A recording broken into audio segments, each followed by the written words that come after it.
नमस्कार दोस्तों, हाल फिलहाल में आपने ओला के स्कूटर्स को लेके बहुत सारी मीडिया, सोशल मीडिया और न्यूज़पेपर में न्यूज़ सुनी होगी।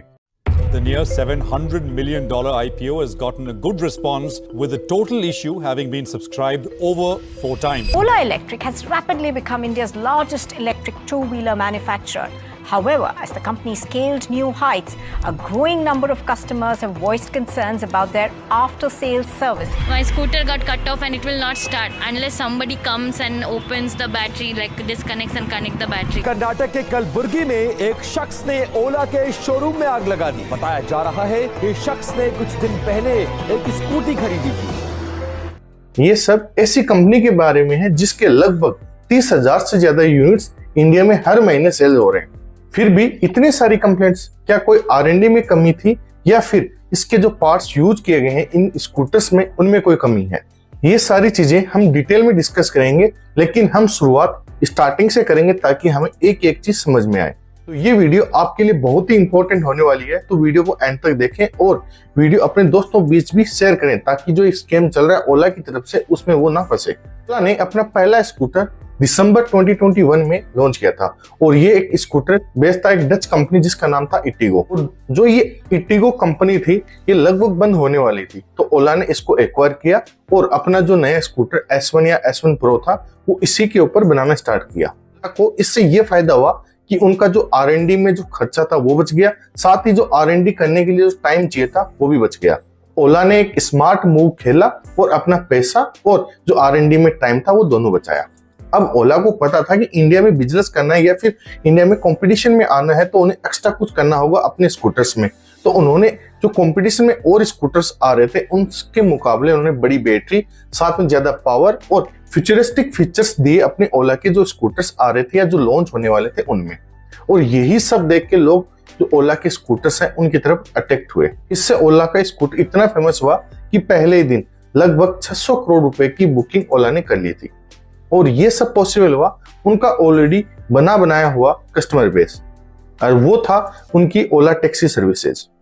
अब आप ये एक चीज समझो, यदि आपको एक नई कंपनी मार्केट में उतारनी है और लोगों तक पहुंचानी है तो आपको उसके लिए अच्छा खासा टाइम लगेगा। ओला के पास उनकी ओला टैक्सी सर्विस थी जिसकी वजह से वो लोगों के बीच बहुत जल्द पहुंच गए थे, क्योंकि ओला कैब्स लाखों क्या करोड़ों लोगों के फोन में था और उनको जस्ट एक नोटिफिकेशन भेजने की देरी थी। तो ओला ने कुछ इस प्रकार के नोटिफिकेशन जो अपने ओला के कस्टमर थे कैब वाले उनको भेजे। उनको बताया गया कि आपको ओला स्कूटर की फ्री टेस्ट ड्राइव, और आप यदि इसको बुक करना चाहते हो तो मात्र 499 रुपए में आप इसको बुक भी कर सकते हो। जब ओला ने इतनी अच्छी मार्केटिंग की, जो सेल थी वो ऑन द स्पॉट बूम कर गई। जब मार्केटिंग इतनी जबरदस्त थी तो सेल्स तो होनी ही थी, और पहले ही महीने मतलब दिसंबर 2021 में लगभग 5 लाख बुकिंग ओला के पास आ गई थी। ये इतनी बुकिंग आ गई थी ये ओला ने खुद ने नहीं सोचा था, और यही चीज आगे चल के ओला के लिए एक बड़ी दिक्कत बन गई। जितनी बुकिंग ओला के पास आ रही थी ओला उतने स्कूटर नहीं बना पा रहा था, जिसकी वजह से उनके कस्टमर को महीनों तक वेट करना पड़ रहा था। और जिन कस्टमर को ओला स्कूटर मिल भी रहा था उसकी फिट एंड फिनिश के साथ साथ बहुत सारी प्रॉब्लम्स भी फेस कर रहा था, जिसकी वजह से S1 और S1 Pro को एक ही हार्डवेयर के साथ शिप करना स्टार्ट कर दिया। मतलब S1 और S1 Pro दोनों एक ही स्कूटर थे, बस सॉफ्टवेयर की मदद से S1 Pro की कुछ शक्तियों को कम करके उसको S1 में तब्दील कर दिया। ये तो हिस्ट्री हो गई ओला की जो मैंने आपको मोटी मोटी बता दी है।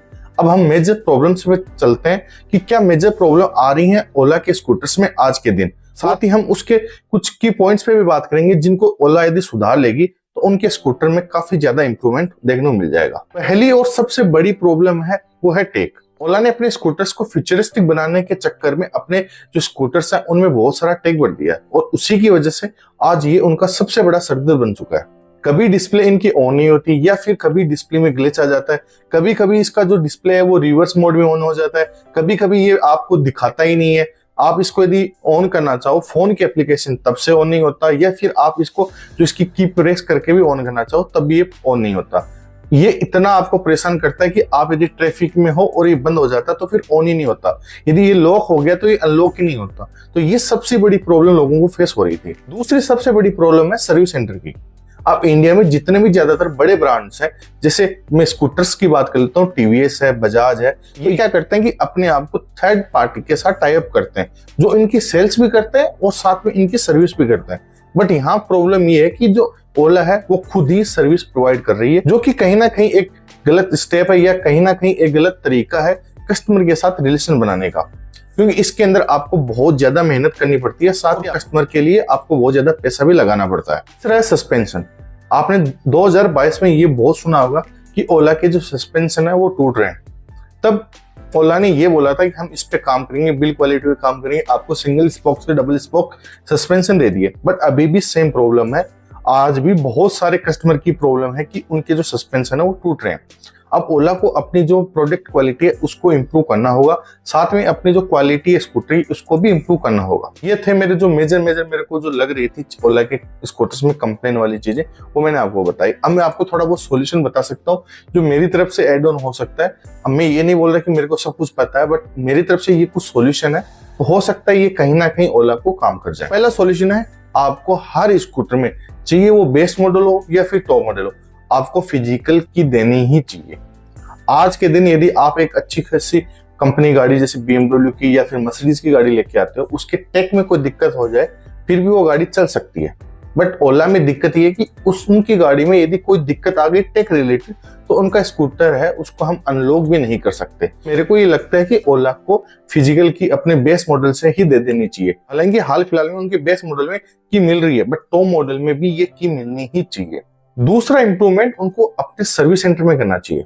भाई, आप यदि जितना अच्छा अपना सर्विस नेटवर्क कर पाओगे, उतना ही ज्यादा आप अपनी सेल्स कर पाओगे और उतनी ही जो कंप्लेंट्स है वो कम हो जाएंगी। लगभग 80,000 कंप्लेंट आपको पर मंथ मिल रही है, तो ये कम होके आपको 15, 20, 10 ऐसे कम होती जाएंगी, और आप अपना जो सर्विस नेटवर्क है हो सकता तो उसको थर्ड पार्टी के थ्रू भी स्टार्ट करवा सकते हो। तीसरी एक चीज है कि आपको अपने प्रोडक्ट पे काम करना चाहिए, R&D आपको और करनी चाहिए, साथ में आपको जो बिल्ड क्वालिटी है उस पर भी ध्यान देना चाहिए। अब फोर्थ सॉल्यूशन आप मुझे कमेंट करके बताओ कि क्या ओला को करना चाहिए।